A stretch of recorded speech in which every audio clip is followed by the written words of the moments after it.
The words we use are important, and they can create different meanings and different thoughts in the person who is reading to them or listening to them. So for example, if I said I was going to host a survival camp, or I was going to host a wellbeing day, you have two very different images there. They might encompass the same activities. They could have a fire. You could be doing bits and pieces of fire lighting. You could be learning some bushcraft techniques, which would fall under the heading of survival. And you would be delivering the same thing, but you would be attracting two very different types of customers. And this is where my thoughts have been going lately. What is the wrapper you're using for your sessions? What do you call your sessions? Is the wording attracting the right customers? So on a Wednesday, on an average week, I have some forest school sessions where I run basic activities, the den building, bit of fire lighting, bit of cooking, bit of carving, some natural crafts. And then I have a bushcraft club, which is for slightly older children, where we make dens, use tools, light fires, cook things, and make natural crafts. Pretty much the same.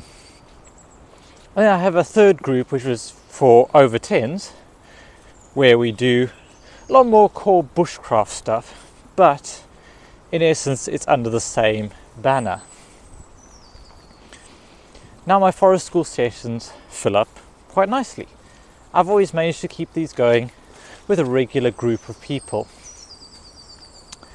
The bushcraft club sessions in the middle, not so much.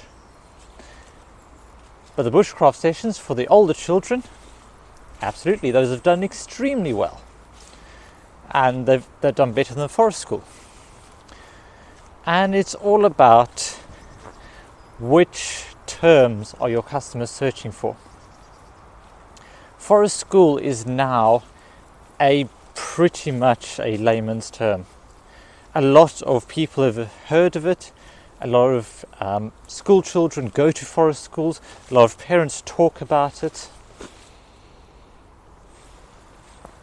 And in general, they know there's something that is valuable for the children to do. So if a parent is looking for activities for their children that are outdoors, one of the search terms that they will go to is forest school. It's less likely that they would search for outdoor bushcraft or bushcraft for children, unless their children have a very specific interest in that area already. So the term forest school is much broader, which is why I use it for my younger sessions, because I know it's something that has universal appeal, is easy to find, and therefore I can attract more people. Of course, then the wording within my description and the actual sessions themselves will further filter the people that then engage with my sessions. Now the Bushcraft Club, this kind of came out more the need to distinguish between that and the regular forest school sessions, because I wanted it to be more focused, wanted it to be more based on the child, more intensive, more focused, a few more challenges, and I wanted the children to be able to attend on their own, so I needed to make a differentiation. But I've found that Bushcraft Club just doesn't sum up what we do and doesn't attract very many people. So I'm currently looking at the possibility of rebranding that and moving on to a different name. But whereas I have the exact opposite situation with the Bushcraft Club, with the over 10s Bushcraft, which isn't Bushcraft Club. This has been marketed very well. It's a Bushcraft session as for over 10s. Now this is an age where they start developing more of their own interests, and they might become exposed to things like Bushcraft. And this is when parents of teenagers are going, hey, or preteens are going, hey, I would like to develop some of the interests they have. I'd like to go further. We've had our time where we were broad, where we did all sorts of different activities. This is the time we're going to hone in on something that they really love to do, because I think it will help their future. So a lot of the children that I get on the Bushcraft, over 10s Bushcraft, are already kind of interested. They've already done little bits and pieces. Comprises most of the group, where they are searching specifically for Bushcraft, and I'm the only one in the area that really offers this Bushcraft for the older children, that really focuses heavily on skills. So labelling it Bushcraft attracts more people. So what I'm getting at here is it's really critical for you to think about the words you're using and the terms you're describing. If you say forest play versus forest school, this sets a very different set of connotations. It makes you think, okay, well, there's not going to be very many lead activities. It's not going to be as structured. Child, and wrongly so, may assume that the child's not going to learn as much.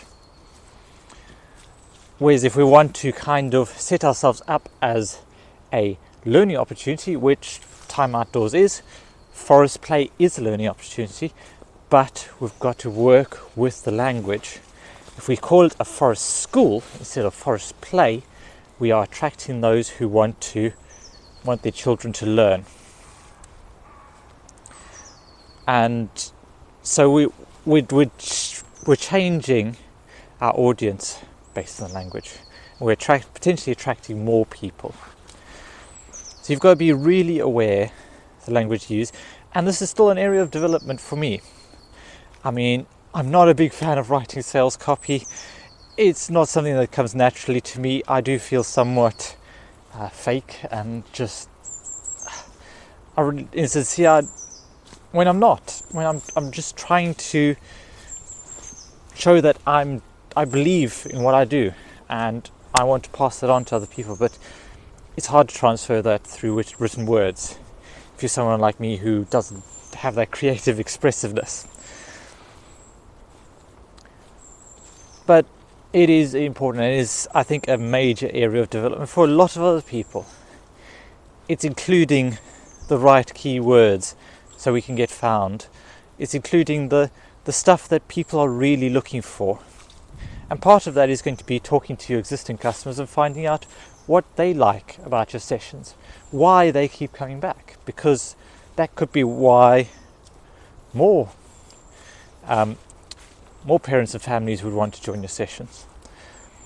But it could also be, this is entirely possible, that you've reached the extent of your niche there, and there's time to branch out. To grow, you might need to branch out and appeal to a different group of people. You might add other keywords in. You might start offering food or cooking and make something of that. You might just try and push a different, unique selling point, something that stands out from what you do and appeals to different audience. But in general, you want to start with an audience, pick out your ideal customer and say, okay, how would I attract this customer to my sessions? What would make them, how would they be able to find the sessions? What would make them click the link? And what would make them really engage and possibly book one of the sessions?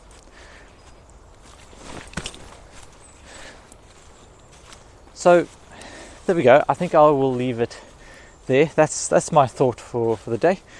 Think about what is your wrapper? What do you call the stuff that you do. It might all be the same, but what do you call it to attract the right audience that you want? Thank you so much for watching and listening. Remember, these shorter Wednesday vlogs go out both on YouTube and on the Bracken Outdoors podcast. So if you want hands-free listening, you can head over to the podcast and subscribe there. And I will see you on a longer Saturday episode. If you enjoyed this, please do subscribe, and I'll see you in the next video.